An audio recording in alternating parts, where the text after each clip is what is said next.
ನಮಸ್ಕಾರ ಸ್ನೇಹಿತರೆ. ಕಾವೇರಿ ಇದು ಕೇವಲ ನದಿಯಲ್ಲ, ಕನ್ನಡಿಗರ ಜೀವನಾಡಿ.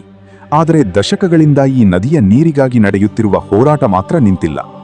ಈಗ ಕರ್ನಾಟಕದ ಬಹುಕಾಲದ ಕನಸಾದ ಬೆಂಗಳೂರಿನ ಕುಡಿಯುವ ನೀರಿನ ದಾಹ ನೀಗಿಸುವ ಮೇಕೆದಾಟು ಯೋಜನೆ ಮತ್ತೆ ಸುದ್ದಿಯಲ್ಲಿದೆ. ಇದಕ್ಕೆ ಕಾರಣ ತಮಿಳುನಾಡಿನ ರಾಜಕೀಯದಲ್ಲಿ ಸಂಚಲನ ಮೂಡಿಸಿರುವ ನೂತನ ಮುಖ್ಯಮಂತ್ರಿ ನಟ ದಳಪತಿ ವಿಜಯ್ ಅವರ ಒಂದು ನಡೆ. ಕರ್ನಾಟಕದ ಹಕ್ಕಿನ ಯೋಜನೆಗೆ ವಿಜಯ್ ಅವರು ಈಗ ಹೊಸ ಕಂಟಕವಾಗಿ ಪರಿಣಮಿಸಿದ್ದಾರೆ. ಇಂದಿನ ವಿಡಿಯೋದಲ್ಲಿ ನಾವು ಮೇಕೆದಾಟು ವಿವಾದದ ಇತ್ತೀಚಿನ ಬೆಳವಣಿಗೆಗಳು, ತಮಿಳುನಾಡಿನ ವಿರೋಧ ಮತ್ತು ಕರ್ನಾಟಕದ ಸಿದ್ಧತೆಗಳ ಬಗ್ಗೆ ಸವಿಸ್ತಾರವಾಗಿ ತಿಳಿಯೋಣ.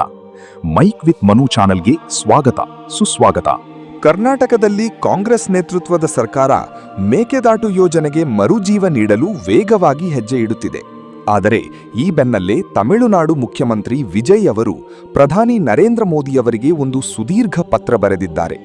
ಈ ಪತ್ರದಲ್ಲಿ ಅವರು ಮೇಕೆದಾಟು ಯೋಜನೆಗೆ ಯಾವುದೇ ಕಾರಣಕ್ಕೂ ಅನುಮತಿ ನೀಡಬಾರದು ಅಂತ ಬಲವಾಗಿ ಒತ್ತಾಯಿಸಿದ್ದಾರೆ.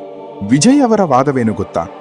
ಅವರ ಪ್ರಕಾರ ಕಾವೇರಿ ನದಿಗೆ ಅಡ್ಡಲಾಗಿ ಮೇಕೆದಾಟು ಅಣೆಕಟ್ಟು ನಿರ್ಮಿಸುವುದು ಸುಪ್ರೀಂ ಕೋರ್ಟ್ನ ಈ ಹಿಂದಿನ ತೀರ್ಪಿನ ಸ್ಪಷ್ಟ ಉಲ್ಲಂಘನೆಯಾಗಿದೆ. ಅಷ್ಟೇ ಅಲ್ಲದೆ ಕರ್ನಾಟಕದ ಉಪಮುಖ್ಯಮಂತ್ರಿ ಡಿ.ಕೆ. ಶಿವಕುಮಾರ್ ಅವರು ಇತ್ತೀಚೆಗೆ ಈ ಯೋಜನೆಯ ಬಗ್ಗೆ ನೀಡುತ್ತಿರುವ ಹೇಳಿಕೆಗಳು ತಮಿಳುನಾಡಿನಲ್ಲಿ ಆತಂಕ ಮೂಡಿಸಿದೆ ಎಂದು ಅವರು ಪ್ರಧಾನಿಯವರಿಗೆ ದೂರು ನೀಡಿದ್ದಾರೆ.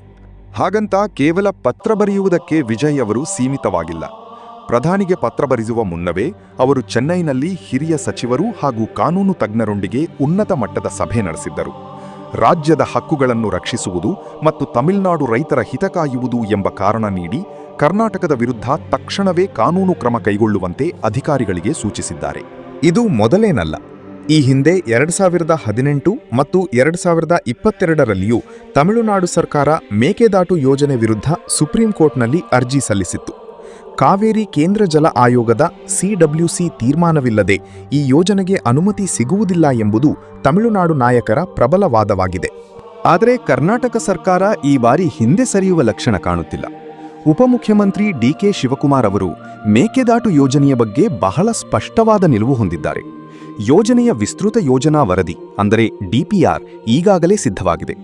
ಯೋಜನೆಯಿಂದಾಗಿ ಮುಳುಗಡೆಯಾಗುವ ಅರಣ್ಯ ಭೂಮಿಗೆ ಪರ್ಯಾಯವಾಗಿ ಬೇರೆ ಜಾಗವನ್ನು ಗುರುತಿಸುವ ಕೆಲಸ ಕೂಡ ಪ್ರಗತಿಯಲ್ಲಿದೆ ಎಂದು ಅವರು ತಿಳಿಸಿದ್ದಾರೆ. ಸ್ನೇಹಿತರೆ, ಕಾವೇರಿ ಜಲವಿವಾದವು ಕೇವಲ ನೀರಿನ ಹಂಚಿಕೆಯಲ್ಲ. ಇದು ದಶಕಗಳಿಂದಲೂ ಎರಡೂ ರಾಜ್ಯಗಳ ನಡುವಿನ ಅತ್ಯಂತ ಸೂಕ್ಷ್ಮ ಹಾಗೂ ಭಾವನಾತ್ಮಕ ವಿಷಯವಾಗಿದೆ. ಈಗ ತಮಿಳುನಾಡಿನಲ್ಲಿ ಅಧಿಕಾರಕ್ಕೆ ಬಂದಿರುವ ನಟ ವಿಜಯ್ ಅವರು ತಮ್ಮ ರಾಜಕೀಯ ಲಾಭಕ್ಕಾಗಿ ಕನ್ನಡಿಗರ ಕುಡಿಯುವ ನೀರಿನ ಯೋಜನೆಗೆ ಅಡ್ಡಿಪಡಿಸುತ್ತಿರುವುದು ಕನ್ನಡಿಗರ ಆಕ್ರೋಶಕ್ಕೆ ಕಾರಣವಾಗಿದೆ. ಬೆಂಗಳೂರಿನಂತಹ ಮಹಾನಗರದ ಕುಡಿಯುವ ನೀರಿನ ಅಗತ್ಯಕ್ಕಾಗಿ ಈ ಯೋಜನೆ ಅನಿವಾರ್ಯವಾಗಿದೆ. ಆದರೆ ರಾಜಕೀಯ ಮೇಲಾಟಗಳ ನಡುವೆ ಈ ಯೋಜನೆಗೆ ಯಾವಾಗ ಮುಕ್ತಿ ಸಿಗುತ್ತದೆ ಎಂಬುದನ್ನು ಕಾದು ನೋಡಬೇಕಿದೆ. ಈ ವಿಷಯದ ಬಗ್ಗೆ ನಿಮ್ಮ ಅಭಿಪ್ರಾಯವೇನು? ತಮಿಳುನಾಡು ಸರ್ಕಾರದ ಈ ಹಠಮಾರಿತನ ಸರಿಯೇ? ಕಮೆಂಟ್ ಬಾಕ್ಸ್ನಲ್ಲಿ ತಿಳಿಸಿ. ವಿಡಿಯೋ ಇಷ್ಟವಾದರೆ ಲೈಕ್ ಮಾಡಿ ಮತ್ತು ಶೇರ್ ಮಾಡಿ. ಧನ್ಯವಾದಗಳು.